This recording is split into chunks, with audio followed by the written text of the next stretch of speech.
Já pintou verão. E com ele... Pois é, essa época do ano, a gente sabe, é quando novamente começa a proliferação do mosquito Aedes aegypti e com ele a gente tem também a epidemia de dengue, que ano passado foi bastante alarmante e trouxe graves problemas de saúde pública. Por isso mesmo é tão importante a gente conversar sobre a dengue. E é isso que a gente vai fazer agora.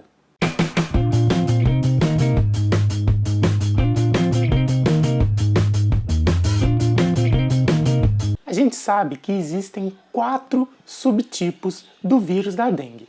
E esses 4 subtipos não são imunizantes uns com os outros.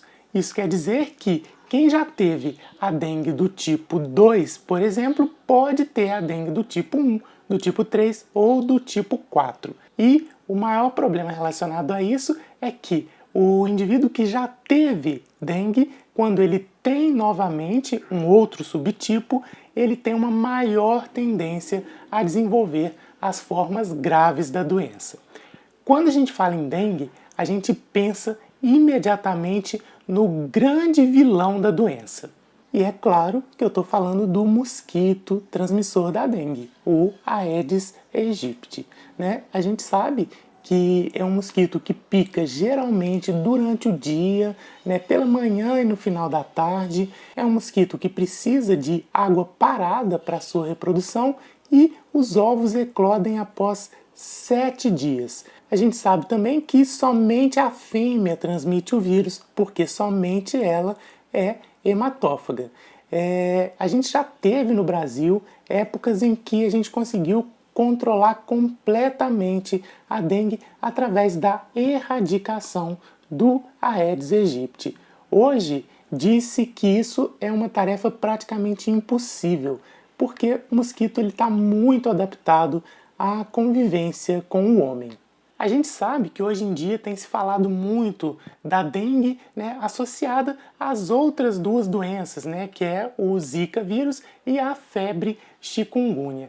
Existe uma tendência de, num primeiro momento, num momento mais agudo, não se fazer tão rigidamente essa distinção entre as 3 doenças. Isso porque, no momento inicial, no momento agudo, a doença mais perigosa, a doença que mata, é a dengue. Então, muitas vezes a gente acaba tratando esses casos, num primeiro momento, como um caso suspeito de dengue. E aí, de acordo com a evolução da doença, de acordo com o quadro clínico da doença, a gente pode, então, dividi-la, né, entre as 3 doenças, entre a dengue, o Zika e o chikungunya.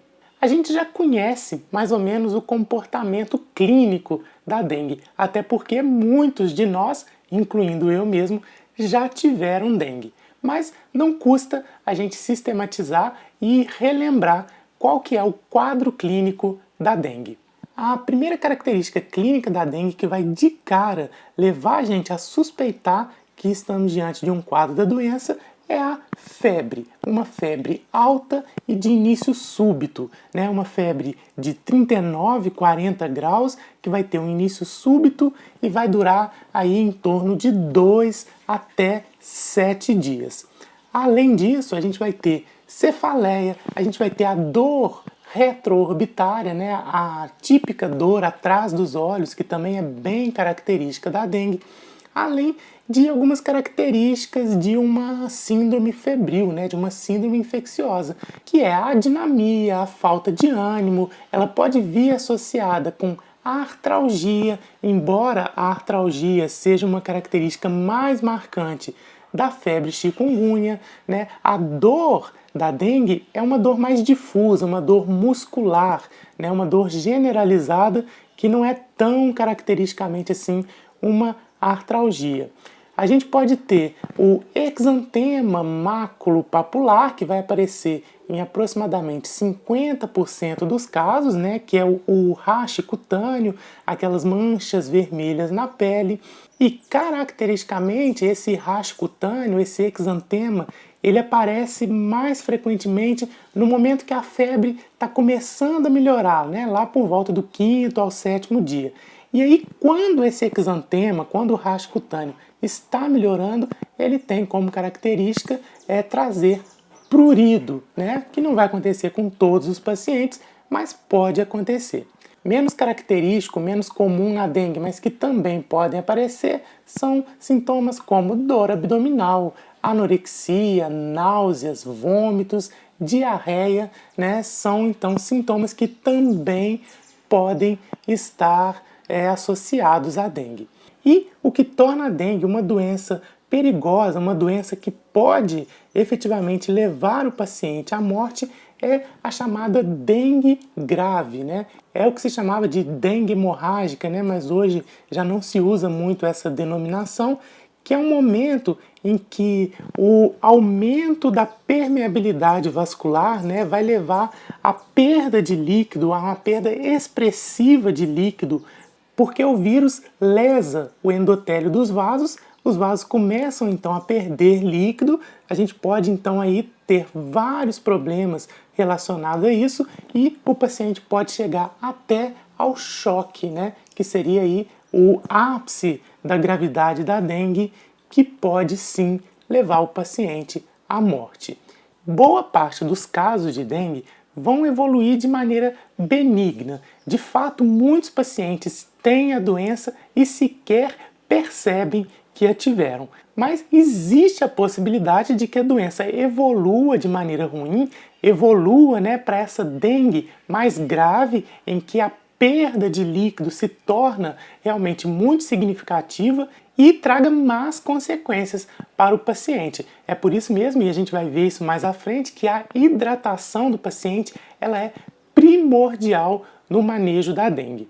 Caracteristicamente, os sinais de alarme, né, os sinais que podem mostrar para a gente que o paciente pode estar evoluindo para uma forma grave da dengue, esses sinais de alarme vão aparecer principalmente aí por volta do 5º ao 7º dia, justamente quando a febre começa a ceder. Por isso mesmo, esse é um momento em que se deve ter muita atenção no paciente com dengue.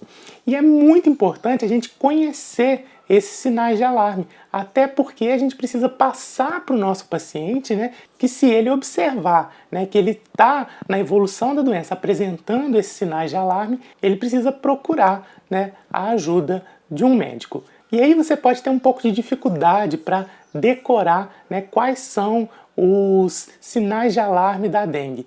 Mas eu vou indicar para vocês um vídeo que é simplesmente genial para isso. É um vídeo do pessoal do Medicina com Humor, um canal aqui do YouTube que, se você não conhece, você deve conhecer, porque eles trazem muitas dicas, muitas formas de guardar algumas informações na medicina que são um pouco complicadinhas, né? E eles trazem sempre alguns truques, algumas dicas, alguns mnemônicos, né, que ajudam muito. E esse em especial, para guardar quais são os sinais de alarme da dengue, é um vídeo muito bacana que vale a pena você assistir, e eu tenho certeza que você vai guardar quais são esses sinais para não esquecer nunca mais. Eu vou deixar o link para esse vídeo, né, aqui embaixo na caixa de descrição e também aqui em cima nos cards, né, para você poder assistir. Então vai lá, assiste esse vídeo, guarda quais são os sinais de alarme da dengue, que eu tenho certeza que você não vai esquecer mais.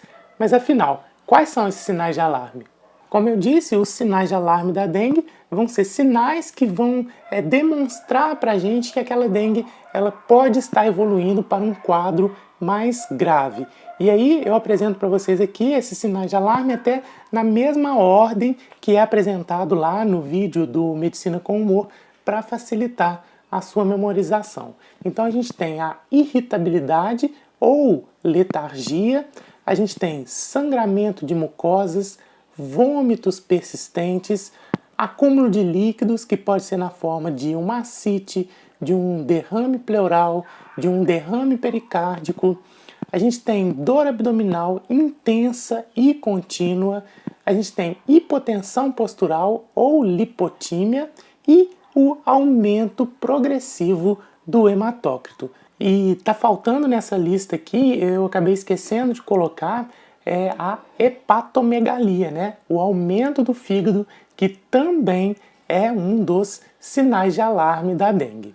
na vigência de qualquer um desses sinais, então a gente precisa ficar muito atento e a gente vai ver até mais à frente que na estratificação de risco, né, na classificação de gravidade da dengue, a presença de um desses sinais de alarme vai mudar completamente a conduta junto àquele paciente. Então é isso, essa foi a primeira parte do nosso vídeo sobre dengue, onde a gente fez uma introdução sobre a doença e falamos um pouco também sobre o quadro clínico da dengue.